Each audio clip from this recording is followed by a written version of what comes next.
ఈశ్వర పరమేశ్వర ఈశ్వర పరమేశ్వర శ్రీశైల కొండపైన వెలసిన మల్లేశ్వర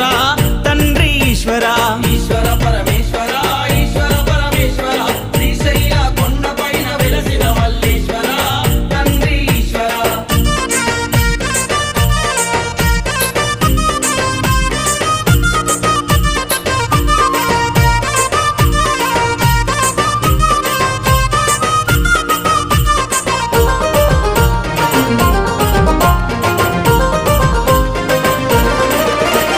మెడల నాగులున్నవి నాట్యమాడుచున్నవి శిగల ఉన్న చంద్రవంక తొంగి చూస్తున్నది తండ్రి ఈశ్వర ఈశ్వర పరమేశ్వర ఈశ్వర పరమేశ్వర శ్రీశైల కొండపైన వెలసిన మల్లేశ్వర తండ్రి ఈశ్వర మెడల నాగులున్నవి నాట్యమాడుచున్నవి శిగల ఉన్న చంద్రవంక తొంగి చూస్తున్నది